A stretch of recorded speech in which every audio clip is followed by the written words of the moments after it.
ինձ հավաքցել։ Շատ մեծ կորուստ է մեզ համար հայկական բանակի զինվորականների և քաղաքացիական կորուստի քաղաքացիների մահը մեզ համար մեծ կորուստ է։ Դրա համար ձեզ եմ ցանկացում։ Երկրորդը ձեզ բոլորիդ և բոլորիդ շնորհավորում եմ մեծ հաղթանակի կապակցությամբ։ Ես համարում եմ, որ մենք հաղթեցինք։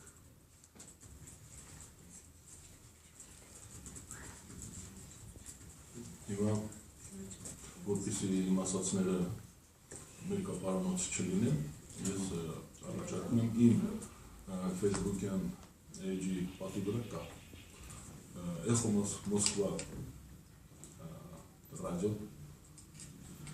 հարցում է անցկացրել Ռուսաստանում, ովքեր են շահագրգռված այս պատերազմով։ Եվ պատասխանը կա, արդեն պատասխանը կա։ Ուրեմն 3% ռուսների հարցվողների մասնակիցների 3% ասում է, որ հայերը շահագրգռված էին այս պատերազմով, ուրեմն 3% հանած մնացածը հավասար չափով թուրքերը եւ ռուսները։ Այսինքն 50%-ը, 49%-ը ռուսներն էին շահագրգռված այս պատերազմով եւ 25 այդ 3%-ը հանած Ադրբեջանը եւ Թուրքիան։ Ես ուզում եմ ասել, որ սա վիճակագրություն է, որ կա։ Քանի հազար մարդուց ներողություն։ Չեմ հաշվել։ Դա հարցում է հաշվել։ Ես ուզում եմ ասել, որ մենք վերադառնում եմ մի այս խնդրի ծագմանը։ Ղարաբաղյան խնդրը ունի իր ծագումը։ Դա 1921 թվականի ռուս-թուրքական դաշինքի հետևանքն է։ Այսինքն ռուս-թուրքական դաշինքը այս մի շաբաթվա մեջ մի փորձել արեց Ղարաբաղը յուրացնելու, խլելու հայ ժողովրդից եւ ձախողվեց։ Ես դրա համար ձեզ շնորհավորեցի։ Ես ասում եմ, որ շահագրգիռ ռուս-թուրքական ուժերը հրահրեցին պատերազմ Հայաստանի դեմ եւ պարտվեցին։ Եթե որևէ մեկը կապացուցի, որ այն զենքը, որ օգտագործում էր Ադրբեջանը, դա պապուասների զենքն էր, ու պապուասները զինել էին, որպեսզի Ադրբեջանը մարզանք աներ, հետախուզական մարզանքներ աներ Հայաստանի սահմաններին, ես իմ խոսքը հետ կվեցնեմ, ներողություն կխնդրեմ։ Ես կարծում եմ, որ պատերազմը հրահրել են նրանք, ովքեր որ պատրաստվել են այդ պատերազմին, զինել են, զինվել են, հետախուզական ինֆորմացիա են տվել, հասունացրել են, ռուս-թուրքական ավանտյուրա էր, որը ջախջախվեց և կեցցե արևմտյան աշխարհը, քրիստոնեական աշխարհը, քաղաքակիրթ աշխարհը կեցցե Վուդրո Վիլսոնը, կորչի Լենինը, Ստալինը, կեցցե Բայդենը, Լենին, Ստալին դաշինքը պարտվեց, կեցցե Բայդենը, հիմա կեցցե Բայդենը, ընդհանրապես կորչի Լենին, Ստալին դաշինքը, ուրեմն Ղարաբաղը մնաց մեզ, սա հերթական փորձն էր Ղարաբաղը մեզանից խլելու, չստացվեց, փառք մեր բանակին, փառք մեր ժողովրդին, մենք հաղթել ենք, կեցցե հայ ժողովուրդը, ծանր փորձություն անցանք։ Հետագա զարգացումները, բանակցությունները կշարունակվեն որևէ տարբերակով։ Դա կձգձգվի, դա պետք է ձգձգվի մինչև որ չեղյալ, այո, սա բանակցությունները այնքան կշարունակվեն, մինչև որ փուլ առ փուլ չեղյալ չհամարվի Լենին, Ստալին, բոլշևիկյան եւ Աթաթուրքյան դաշինքը, այս Աթաթուրքյան մարզանքը, Ստալին, Լենին եւ Աթաթուրք դաշինքը մինչև չեղյալ չհամարվի, այսինքն Հայաստանի կարգավիճակը 1921 թվականի մարտի 16-ի դաշինքից մինչև դուրս չգա։ Դրա համար պետք է ռուս-թուրքական դաշինքը ոչնչացվի։ Դա փուլ առ փուլ գնում է Փարքաստով։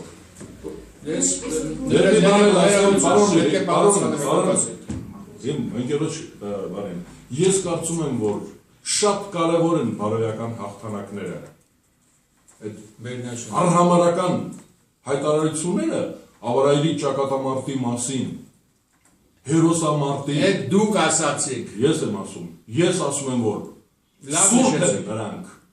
նահատակ են։ Ինչ զարգացում կլինի։ Բարոյական հաղթանակները կարևոր են մեր համար։ Ոչ միայն հացիվ հոգևոր արժեքները, հայ ժողովուրդը կորցրել է նյութական շատ բան, բայց հոգևոր արժեքների շնորհիվ, բարոյական հաղթանակների շնորհիվ գոյություն ունի, բանակցությունները կշարունակվեն, մենք սպիտակ քարերով ենք խաղալու, ֆիգուրաներով ենք խաղում հիմա, մենք հաղթող ենք, մենք ենք թելադրում, ուրեմն ավելի բարձր մակարդակ կունենա մեր կարգավիճակը, քան թե կար 94 թվականի դաշինքից զինադադարից հետո։ Մենք հաղթողի իրավունքով ենք մենք մասնակցելու։ Այսօր բոլորին հետաքրքրում է այս հրադադարը կպահպանվի, թիվ 1 հարցը այսօր բոլորի մոտ դա է, հետո որ հաջորդական գալիս է արդեն ինչ ընթացք կունենա, որտեղ CNN-ը ներկայացրեց նաև Ղարաբաղի արտգործնախարարին ցույց Կարգավիճակը բարձրացում է։ Ադրբեջանի արտգործնախարարն ու Ղարաբաղի շատ լուրջ շեշտադրում էր։ Ես կխնդրեմ նկատեք ինչ զարգացումներ կլինեն բանակցային գործընթացը ձևաչափը կփոխվի ու ամենակարևորը հրադադարը կպահպանվի թե տարբերակար։ Ես ուզում եմ ասել, որ մերոնք շատ հաճախ ինձ էլ են հարցնում, ես դժվարությամբ եմ դրան պատասխանում, Շավարժ Քոչարյանին համարում են մեր դիվանագիտության սիմվոլը։ Շավարժ Քոչարյանը հարմար ողականության սիմվոլն է։ Նա մի օր Եվրոպայում է, մի օր Ասիայում է, մի օր նա մոնղոլ թաթար է, մյուս օրը ռուս ֆին է, ես չգիտեմ, բայց մեր դիվանագիտությունը դա համակարգ է, հզոր համակարգ է եւ դիվանագիտական հաղթանակ ենք մենք տարել։ Մենք տարել ենք այս Մինսկի խմբի մեծ խմբի, ոչ թե համանախագահների Վիեննայի հայտարարությունը դա մեզ համար ճիշտ նա է ինչ որ Յալտայի եւ Պոտսդամի վճիռը։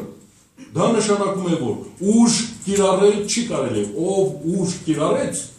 գերտերությունները աշխարհի կպատժեն նրան։ 75 թվականին պատժեցին թուրքերին Կիպրոս մտնելու համար։ Ես ձեր հարցին պատասխանեցի, ես կարծում եմ, որ մեզ